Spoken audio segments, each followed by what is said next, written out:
Good morning, good afternoon, regardless, good evening, regardless of where you are. It's always a great time to study the gospel, enlightened by Spiritism. Today, chapter, we're going to be discussing chapter 35 of the book, Our Daily Bread, which is entitled An Active Christ. And it's based on Galatians chapter 2, verse 8. Before we start, however, I'd like to take this opportunity to thank Kardec Radio, which always opens its doors to conversations just like this one. Kardec Radio is available in several platforms, including the platform X, which was formerly known as Twitter. So make sure that you subscribe to conversations, to presentations just like this one, and that you click on we basically click on the bell button also to receive notifications. Before we begin, let's all close our eyes and connect with the spiritual world, with our spiritual benefactors, and thank for every opportunity of study that is presented to us. We are always learning. Life always presents so many lessons to us, lessons of understanding, lessons of forgiveness, lessons of altruism, lessons of magnanimity, so many great lessons, and those can come to us via the textbooks and the passages that we read, but also they can come to us through our experiences. May God's love be with us always. So be it. Thank you. So today we're going to be discussing chapter 35 again of the book Our Daily Bread, and it's entitled An Active Christ. And it's based on Galatians, on Paul's letter to the Galatians, chapter 2, verse 8. It reads like this, the passage. For God, who was at work in the ministry of Peter as an apostle of the Jews, was also at work in my ministry as an apostle of the Gentiles. Again, that's Galatians, chapter 2, verse 8.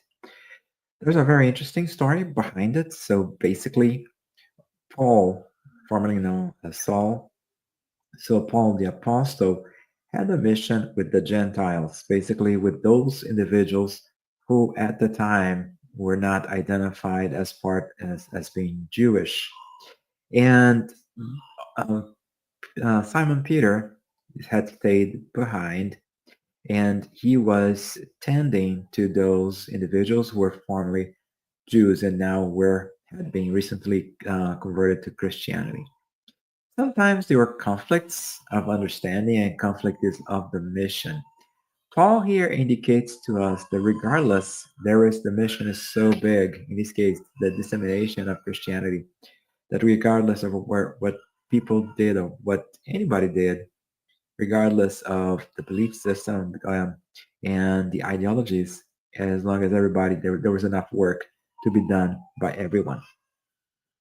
So, and that's the message that Emmanuel conveys to us. And he starts this lesson in the following manner. Human vanity always pretentiously maintained the Christ within sectarian religious circles. However, Christ continues his activities wherever the principle of righteousness flourishes. So this is quite interesting because we have such a sectarian understanding of the world, such a sectarian understanding of any ideology. And sometimes there are minor differences. There could be great difference, and sometimes there are minute differences between points of view. And a lot of times we're so fixed on those differences that we fail to perceive that we're all together and that we can all contribute in different manners. And that's why we need to overlook that. The same way that Christ does overlook that. Because again, he is God's and Jesus in this case as the governor of the earth, as our guide and model. It indicates to us that there's always opportunity, and we, regardless of any particular ideology, as long as it is for a work of righteousness, that work is going to flourish. And again, a lot of times we're so tied up in minutia, tied up between the different types of Christianities. Oh, and of course, each one of us has the right to choose a different denomination. Some of us are spiritists, some of us are evangelical, Catholic, and some individuals are Buddhist, some individuals are Muslim, some individuals are Jewish, a Jew. So it all depends. So yeah, some individuals follow Judaism, I meant to say. So regardless of how our belief system, Christ is going to be with us. We're going to be doing the work of Christ as long as we're in this path of righteousness.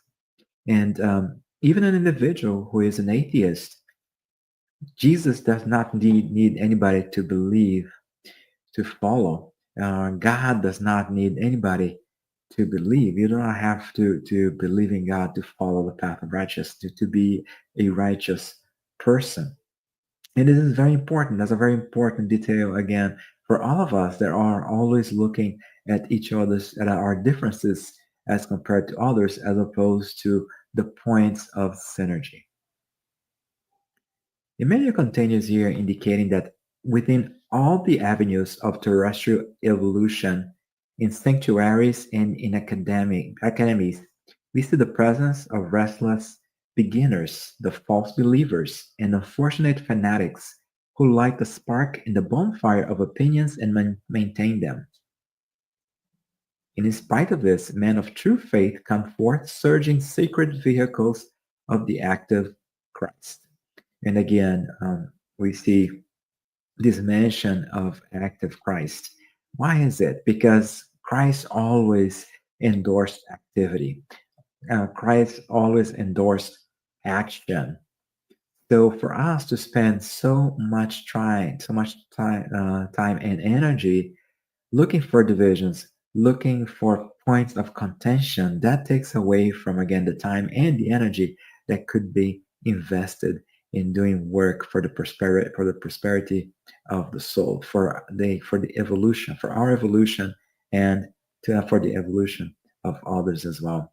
So a lot of times we're like looking for these differences, looking for those points of conflict, and many times we get involved in conflict. But what Paul clarified to us, and what Emmanuel is reminding us, is that regardless of what we believe in, we can always contribute, and we can always do something good for the work, uh, for the work that we need to do in the universe. So there, our mission can be directed in so many ways. The universe is immense. It's huge. So there's always room for us to have a participation, an active participation in it. And again, regardless of our belief systems. We see here, Emmanuel continues indicating that Simon Peter centralized all the evangelical tasks of the emergent gospel, readjusting the aspirations of the chosen people, in this case, the ancient Jews. So Peter had a mission. He had a mission to support. His mission was supporting those new Christians who had come from Christianity, which was a very important mission because there was a culture already in that particular nation. The old Jews, the ancient Jews, they already had come with a tradition of a monotheistic understanding, and especially a connection with God. So that was a very important mission to redirect, as Emmanuel indicates here, those individuals towards the message of Christ. But conversely, and Emmanuel explains to us here, Paul of Tarsus was a powerful magnet in the renovation of the Gentiles. So we see here that, on the other hand, Paul is attracting those Gentiles who were not were not Jews at the time, and but they were as important because they had come from all different pagan sects, and now those are being enlightened by Christianity as well. So a very important mission, and we see that thanks to the work of both spirits, Christianity has reached us, and in the path of Christianity, Spiritism has reached us as well. So both individuals provided such great basis for the dissemination of the gospel. And Emmanuel completes his thought here, indicating that through both, the master expressed himself with a sole objective, the perfecting of human beings for the divine kingdom. So we see that's the true mission. That is the true objective, regardless of one's background, regardless of one's belief system, regardless of our any disagreements that we might have as far as the message goes, we always have a chance to be a part. So we see here that both the individuals who apparently it was just an illusion. Apparently, they have diverging paths. No, they're both working to benefit mankind.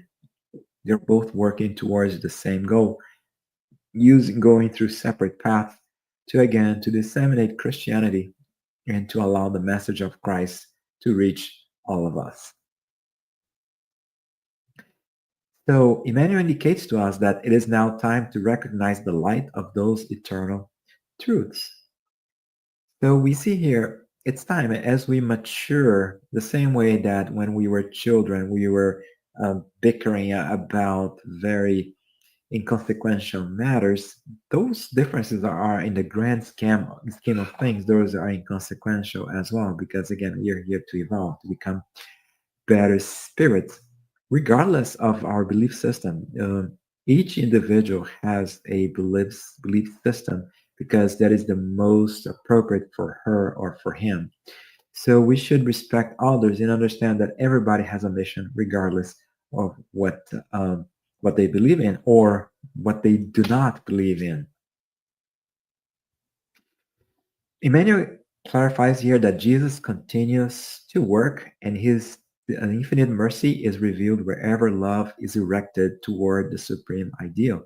So we see here the importance of having a supreme ideal, to be thinking ahead, to be thinking beyond, to be thinking from a higher level. And again, instead of being focusing on those differences, be connected to one another and even support one another and in each in each of our different missions, because all those missions that are associated with righteousness, they bring us closer to God. Emmanuel finalizes here indicating that no one should feel victim to the unjust complaints accusing the sincere and devoted disciples of retaining divine privileges. So again, there are no privileges in the creation. God does not provide that. That's not part of God's laws. So again, there's no privileged belief systems, no privileged religions, no privileges, no privileged uh, uh, thoughts, or no privileged beliefs, no privileged path for anyone. So it's an illusion. If we think that we're privileged, that we're better than individuals from the believing that have beliefs that apparently are differing from us, then we are in error, because that, again, that is not part of the message of Christianity, and of course not the message part of the message for Spiritism. And Emmanuel continues here indicating that let each student make every effort to establish the propitious atmosphere on behalf of the manifestations of the Father and his emissaries. So we're all students, we're all learning, and we're all growing. We're still so much closer to the start of our evolutionary journey. So we're basically all students, and again, very primary students as well. We students where without in the grand scheme of things, we're just starting out. So we have to have this proper atmosphere. So instead of having this atmosphere of conflict, we should have this atmosphere of harmony, so that we can allow the Father and God's emissaries. Again, those emissaries can come to us in any different way. Allow all of those, and need to help those to fulfill their mission in the world. Emmanuel finalizes here, indicating that work, serve, study, and help others always, in search of the superior spheres, and you will feel the active Christ at your side, engaged in everyday activities. So work, study, serve, and help others.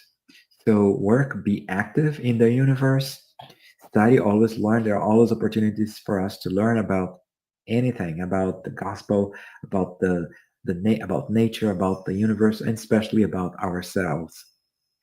Serve, be of service, and help others as well. Always extend a hand, regardless of how any one of us and each one of us sees Christ, sees sees God's message as well. That was our conversation for today. Thank you again for tuning in. I'd like to take this opportunity to thank Kardec Radio again for opening up their channels for all of us to have access to different content. And again, make sure you subscribe to Kardec Radio. And if you're on YouTube, watching this on YouTube, make sure you click the little subscribe button so you can receive future notifications. At this moment, let's close our eyes again in prayer and thank the Lord for all the messages that we receive, regardless of we how what we believe in and how we believe in how we practice our gift of being in connection with God. Regardless, we're all going towards divinity, as long as we're on the path of righteousness, as long as we're making an effort, as long as we're working, studying, serving, and helping one another. Thank you, Jesus, for all the enlightenment that you brought to all of us. And may we have the wisdom and the strength to put those into action in every aspect of our lives. So be it.